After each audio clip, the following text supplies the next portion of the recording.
तुम एक पत्नी हो, जो तुम्हारा पति चाहेगा वैसा ही होगा। यही शादी का दस्तूर है। ये लड़की है ना? हाँ।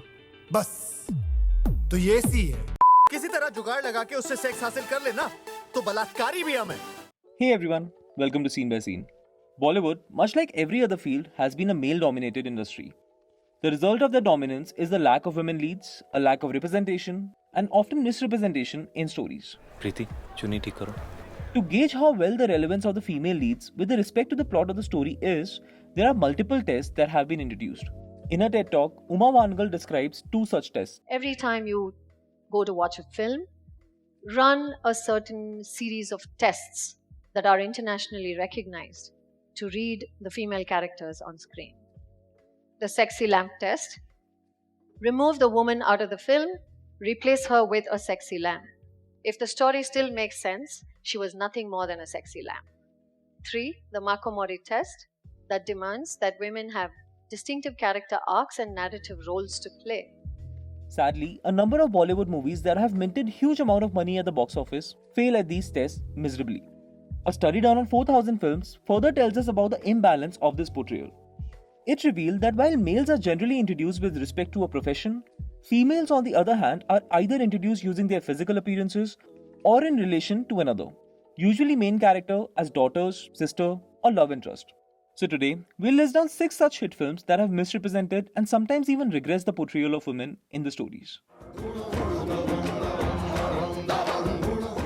जैसी लड़कियां हम जैसे लड़कों के लिए ये सब करती हैं। Over the years, Salman Khan has made a sexist genre of his own, where the entire story revolves around the testosterone-filled protagonist. Sadly, the women in these movies play an inconsequential secondary and easily replaceable role. They are merely defined by their relation to Salman's character. The troublesome philosophy that is laced in these stories is often voiced by the very hero, with the dialogues like, प्यार से देने रख लो, वरना थप्पड़ मार के भी दे सकते हैं। Karan Johar's directorial debut was a huge hit when it released, liked by the critics and the audience alike. To call the characters problematic today is a legit understatement. देखो लड़की तो वो होती है जिसे घर में अपनी माँ के पास ले जाया जा सके. You know. Shah Rukh Khan's character Rahul is obviously misogynist to say the least. What is an even bigger issue is the portrayal of Anjali, played by Kajol, who from being what is termed as tomboy has to undergo a feminine transformation and fit the mold of an ideal Indian woman to get her hero's attention. There were no efforts put in to craft a storyline dedicated to explain her transformation. She gets rejected by Rahul and that's it. She has no life.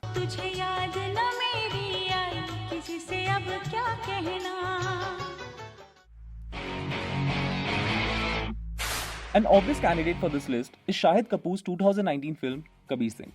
Throughout its runtime, the movie focuses on this macho, misogynistic, and toxic hero and his obsession over Preeti, a woman he thinks he owns. वो मेरी बंदी है. Upon its release, the movie polarized the audience as well as the critics. While some hated it for the unapologetic romanticization of such a psychopath, the others applauded it for the very reasons. And there lies the problem. Misplaced glorification without condemnation. कौन है तू? Campus में कौन जानता है तुझे? कबीर राजजीत सिंह की बंदी है तू, that's it. सच कहा तुमने, मैं कोई नहीं हूँ तेरे बिना. And while glorifying the man, the film suppresses and smothers the woman, which is aptly perceptible in the characterization of Preeti, who has no personality or agency of her own. She hardly speaks, let alone disagrees with Kabir in any matter.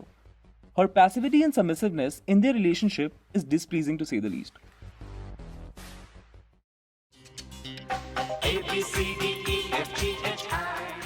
Given the current state of understanding and awareness towards stereotyping and regressive portrayal of women, this multi-starrer cringe fest wouldn't have passed as a blockbuster today, as it did in 1999.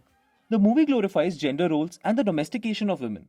जहाँ घर की ladies और बच्चियाँ हमें अपने हाथों से प्यार से खाना खिलाएं, वही घर घर है. Almost all the heroines in this family drama are kept busy with domestic chores. They give up their education, career, and probably a life too, just to marry these men and adopt and revere the flawed cultural norms that are part of this traditionally patriarchal family, which the director Suraj Parjatia presents as an ideal one.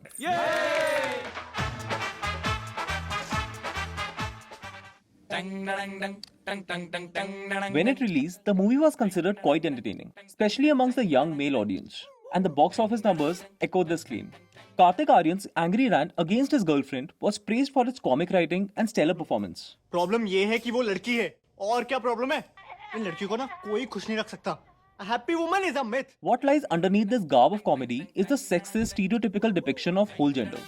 All the women in the film are shown to be evil, exploitative, cunning, and manipulative. The director of the movie has done a mastery in the sexist generalization of women, which is showed again with the sequel.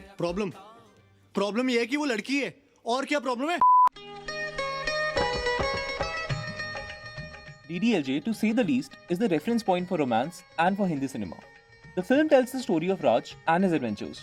The way Simran's character is written and portrayed, she becomes a mere part of those adventures. Her consent or private space holds no value as Raj goes about his very adventures.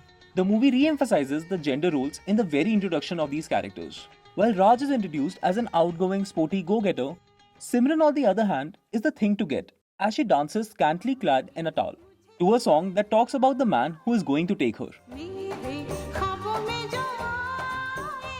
But what is even more problematic is the objectification of the woman.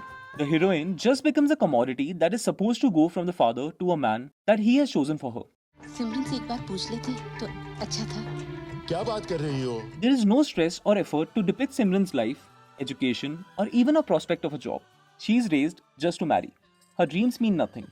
They even use her mother to voice these problematic opinions and remind Simran's inferior status as a woman. मैं तो ये भूल ही गई थी कि औरत को वादा करने का भी कोई हक नहीं है। वो तो पैदा ही इसलिए होती है कि मर्द के लिए कुर्बान होती रहे, क्योंकि मर्द तो औरत के लिए कभी कुर्बानी देता नहीं और ना ही कभी देगा। While most of the films on our list belong to an earlier era, but sadly we still come across such movies in today's day and age. However, there is also a positive change. Today, movies with problematic representation of women are either called out, like it happened with Kabir Singh, or sometimes rejected by masses for its obsolete approach, like Saho. नहीं, ये ladies का game नहीं. You please carry on. This doesn't work now. What is even more promising is the success of women-led films, where their representation is praiseworthy. Movies like Lipstick Under My Burqa and Thappad show us the direction we might be headed towards. Just a slap, पर नहीं मार सकता। But to be honest, there's a lot to be done. Not so long ago, a remarkable step in the process was the recent Netflix release, Paglet. Our very next video focuses on how Paglet subverts the misrepresentation of women. Please subscribe to our channel for it and more such videos on Indian cinema. Till the next one.